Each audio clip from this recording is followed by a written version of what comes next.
Bonjour et bienvenue sur cette vidéo. Aujourd'hui, on continue dans la série euh, des vidéos que j'ai décidé de tourner concernant l'entrepreneuriat spirituel et holistique. Qu'est-ce que je veux dire par là? Tout simplement, l'entrepreneuriat où c'est tout ce qui touche surtout la dimension de l'accompagnement psychospirituel et énergétique. Voilà, donc c'est à peu près sensiblement dans cette dimension-là que je souhaite partager certaines choses. Je vous remercie, vous avez été très nombreux à me poser, pas mal de questions, à me partager vos inquiétudes, vos interrogations et aujourd'hui, je veux parler de transition professionnelle, donc de reconversion et de pouvoir se lancer dans l'entrepreneuriat, dans la dimension de l'accompagnement psycho-spirituel. Donc, est-ce une bonne ou une mauvaise chose? Alors, c'est une excellente question, sachez-le. Hem Après, je me dis que c'est pas forcément comme ça qu'il faut voir les choses, mais on va élaguer. Je vais vous dire, mon ressenti, ce que je perçois. Il est vrai que pour avoir parlé avec, de nombreux chefs d'entreprise, il y a eu, après l'histoire du covid, il y a eu une prise de conscience, de la part de la population assez importante et un nombre de turnover assez important aussi, des gens qui ont décidé complètement de bifurquer, de changer de boulot, de changer de branche. Vraiment, il y a eu de gros virages pour avoir parlé avec soit de nombreux chefs d'entreprise, soit des personnes qui avaient amorcé ces virages, ces transitions professionnelles. De toute façon, c'est souvent là que les personnes, désirent avoir une lecture d'âme pour vraiment, consolider leur projet. Alors, est-ce que c'est le fruit du hasard? Je ne pense pas, parce que cette année, de toute façon, d'une manière universelle, nous obligeait à nous couper de l'extérieur pour revenir à soi et aller sonder notre intériorité et aller voir si on était au clair avec ce qui s'y passait, puisqu'on était toujours un peu à l'extérieur, donc pas le temps de revenir à soi, pas le temps de s'écouter profondément. Et le jour où effectivement il y a eu cet événement au niveau, mondial, eh bien, écoute, ça a en tout cas fait énormément de bien dans le sens où ça nous a permis d'élaguer ce qui était important de ce qui ne l'était pas ou ce qui l'était moins. Et donc du coup, bien évidemment que la dimension professionnelle était à l'honneur et moi je trouve que c'est une bonne chose pour ça. Après, là où je trouve que, c'est challenging, c'est quand il y a des gens qui regardent un métier, qui disent: «Bah, tiens, ça a l'air bien en mode touriste, on on va se former et puis on va s'installer». Là, je trouve qu'il y a un manque de cohérence. Après, pourquoi pas, tout n'est qu'expérimentation. Mais pour moi, pour avoir parlé avec certains qui, quand ils me disaient, bah, ils étaient, je ne sais plus, hypnothérapeutes, est-ce que l'hypnothérapie a été, un bon outil pour toi? Est-ce que tu l'as utilisé? Ah non, non, non, j'ai ça veut dire que ses propres problématiques, il les a pas travaillées là-dessus, il a peut-être utilisé d'autres outils ou pas travaillé dessus et il s'est juste dit que ça pourrait le faire. Là, moi, je trouve que ça manque de congruence. Je trouve que c'est beaucoup plus intéressant, à mon sens, après c'est que mon avis, heu, d'aller s'introspecter, d'aller travailler sur soi et d'avoir un coup de cœur pour un outil thérapeutique et ensuite de le travailler sur un point de vue personnel à fond et à un moment donné d'envisager de pouvoir, à son tour se former à cet outil et d'aider de nombreuses personnes. Là, je me dis que c'est cohérent, c'est congruent et c'est cohérent. Mais après, si c'est juste parce que c'est un effet de mode et que vous avez vu un mail passer ou parce que vous avez, vu un tel le faire, vous vous êtes dit: «Pourquoi pas?» c'est là où ça manque de cohérence. Donc, par rapport à la piste que je te donne, si c'est suivre la tendance, oublie et si tu n'as pas pu éprouver l'outil, d'un point de vue personnel, je ne trouve pas que ce soit, congruent de pouvoir l'envisager professionnellement.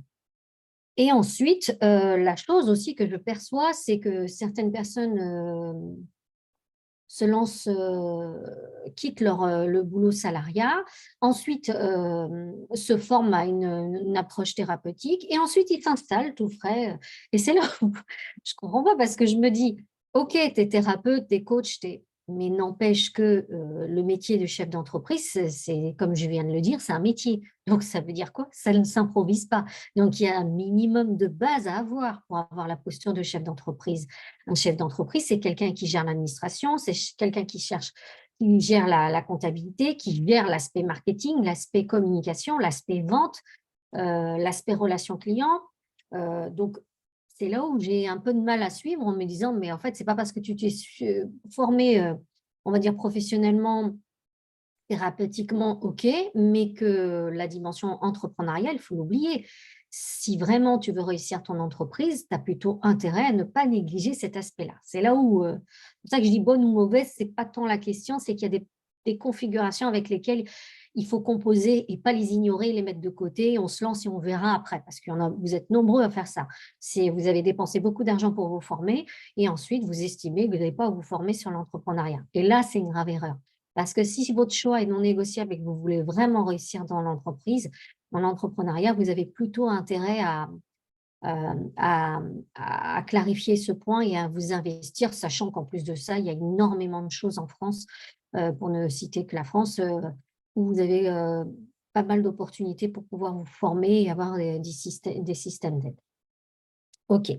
Ensuite, là où j'estime que c'est pour moi assez intéressant, c'est déjà, c'est l'écoute profonde. C'est est-ce que j'ai le sentiment qu'à travers ce boulot que j'occupe actuellement, j'honore ma couleur? Ça veut dire quoi? Ça veut dire est-ce que j'honore mes talents? Est-ce que j'honore mon potentiel? Est-ce que j'ai, j'exerce avec les hautes qualités, les hautes propriétés positives de mon être?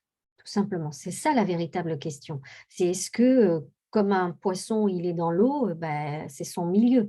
Mais des fois, les poissons peuvent se trouver ailleurs. C'est une métaphore, mais tout ça pour dire que l'idée, c'est de savoir si le milieu dans lequel vous êtes est en adéquation, s'il épouse votre coloration, vos talents, ou si au contraire, il y a des frictions, c'est tendu, c'est compliqué, vous avez le sentiment de vous étioler au quotidien.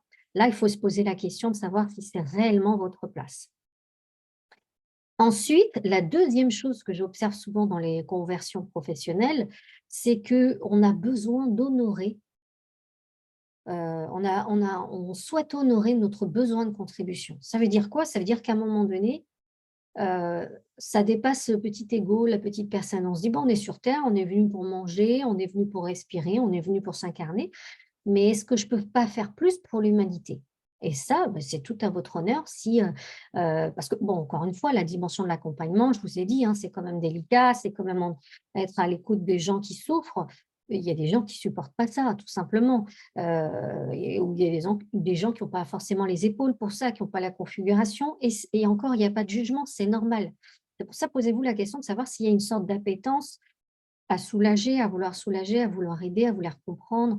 Est-ce que c'est dans votre tempérament? Est-ce que c'est dans votre nature? Est-ce que naturellement, vous avez tendance à aider les gens, même si vous n'êtes pas dans cette dimension de l'accompagnement au niveau pro, mais dans votre vie perso, comment vous voient vos amis, votre entourage, votre famille?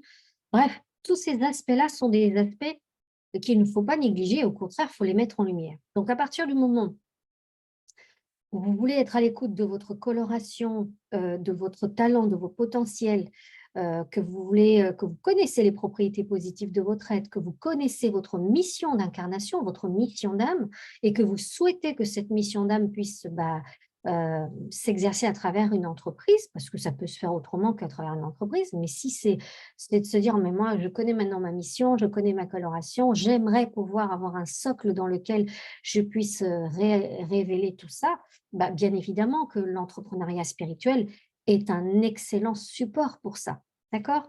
Donc, pour tous ceux et celles qui me posent la question: «Transition pro, est-ce que je dois vraiment partir ou est-ce que je dois rester?» C'est pas comme ça qu'il faut poser la question. C'est de vous dire: «Est-ce que dans le milieu dans lequel je suis, est-ce que je me sens m'éteindre, m'étioler au fur et à mesure ou est-ce que je sens que c'est un écrin parfait qui épouse, complètement ma coloration, ma vibration et que je suis utile?» C'est surtout ça la question. Après tout le reste, en découle. Voilà, ce sont des choix et c'est surtout, et vous écouter profondément et savoir si le poste que vous occupez est juste pour vous ou s'il n'y a pas autre chose qui vous attend et dans lequel vous pourriez vous révéler. Alors oui, c'est l'inconnu, oui, c'est de l'incertitude, mais d'un autre côté, sachez, que quand, vous êtes dans la bonne direction, tout va de pair en fait. Il y a une fluidité quand c'est juste et que ça fait partie de votre trajectoire de vie, sachez qu'il y a de nombreuses portes qui s'ouvriront, heu, face à vous, mais pour ça, il faut enclencher il faut poser l'intention et enclencher l'impulsion pour pouvoir aller là-dedans. Voilà, et bien écoutez, je ne fais pas de vidéo plus longue que ça. Si ça vous a plu, n'hésitez pas à liker, n'hésitez pas à commenter ou à partager ma vidéo si vous estimez qu'il y a certaines personnes qui sont aussi challengées par cet aspect-là en ce moment. Et puis, je vous dis donc à très bientôt.